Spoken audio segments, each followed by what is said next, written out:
अस्सलाम वालेकुम फ्रेंड्स, मैं हूं advocate Parvez Kamoka from Paramount Legal Solutions. आज हम बात करेंगे अपील अगेंस्ट एक्यूटल के बारे में।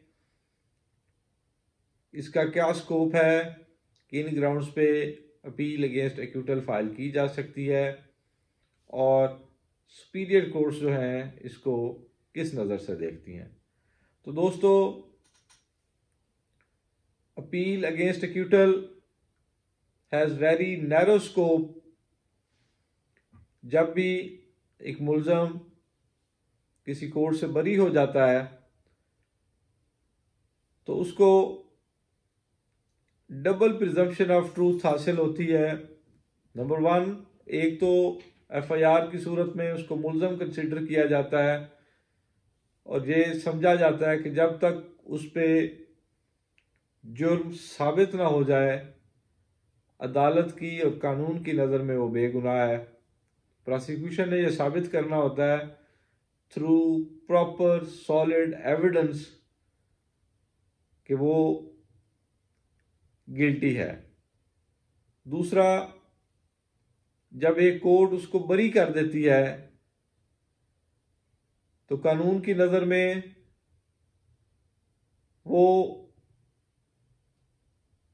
उसको डबल प्रिजम्पशन ऑफ ट्रूथ हासिल हो जाती है कि एक तो एफआईआर में वो एज ए मुल्ज़म ट्रीट किया जाता है, दूसरा उसको एक कोर्ट ने बरियत का ऑर्डर कर दिया है कि वो उस पर ये जुर्म साबित नहीं होता।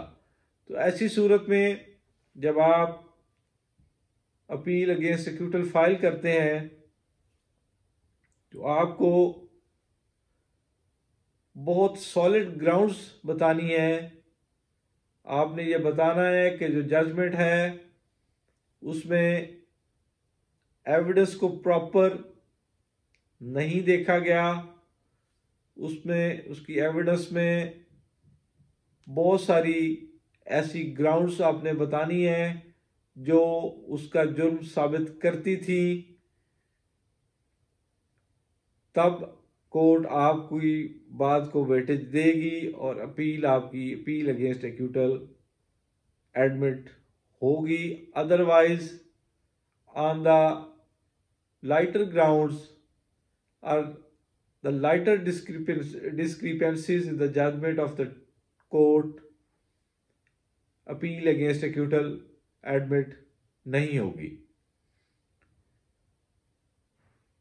तो दोस्तों, इस तरह ऐसा ही एक case honourable Supreme Court of Pakistan में गया जिसमें एक बंदा मर्डर हुआ था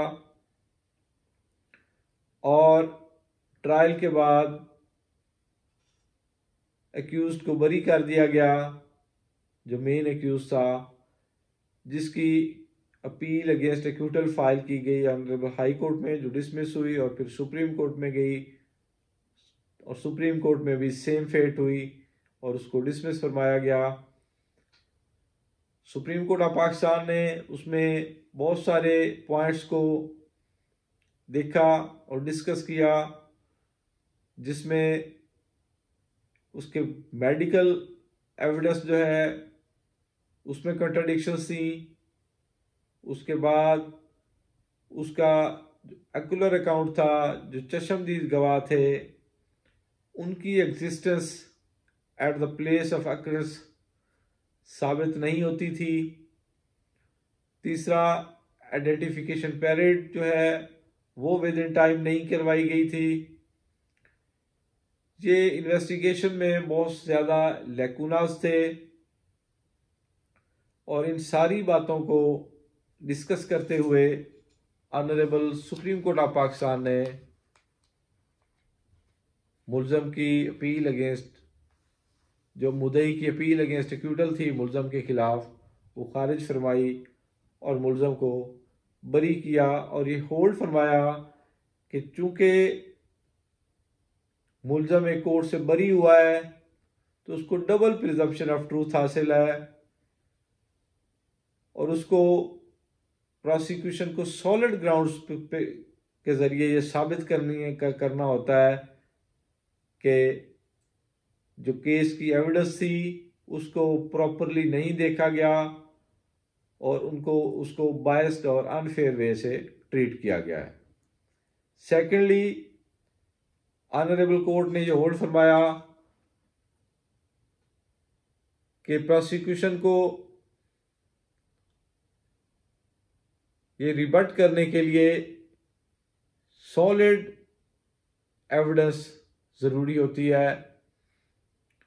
बेनिफिट ऑफ डाउट के हवाले से ऑनरेबल कोर्ट ने होल्ड फरमाया कि जहाँ पे बेनिफिट ऑफ डाउट की बात आए तो उसके लिए बहुत ज़्यादा कॉन्ट्राडिक्शंस की ज़रूरत नहीं है, बल्कि कोई एक सिंगल डाउट जो है वो भी काफ़ी होता है for the acquittal of the accused. तीसरी बात जो ऑनरेबल कोर्ट ने होल्ड फरमाई, आर्टिकल 10 ने phrase the accused is a favourite child of law, honourable court ने होल्ड फरमाया कि जहां पे ये कहा जाता है कि accused is a favourite child of law, तो इसका मतलब हरगिज नहीं होता, ये नहीं होता कि कानून को अक्यूज्ड बहुत ज़्यादा पसंद है या लाइकिंग है, बल्कि उसका मतलब ये है कि कानून, जज उसको अनबायस्ड होके एक ही आंख से, इनोसेंस की आंख से देखता है और अकॉर्डिंग टू एविडेंस और टेस्टिमनी ट्रायल का फैसला करता है, अक्यूज के गिल्टी होने या ना होने का फैसला करता है। उसमें उसकी किसी भी किस्म की बायसनेस नहीं होती, बल्कि एक फेयर ऑब्जर्वेशन होती है। फेवरेट चाइल्ड ऑफ लॉ का ये मतलब है कि वो अनबायस्ड होके केस का फैसला फरमाते हैं। तो ये केस था दोस्तों 2024 SCMR 51, जिसमें अपील अगेंस्ट एक्यूटल को खारिज फरमाते हुए honourable Supreme Court of Pakistan ने ये ऑब्जर्वेशंस दी। तो ये थी हमारी आज की वीडियो। उम्मीद है आपको पसंद आई होगी। दुआओं में याद रखें और खुश रहें। वस्सलाम।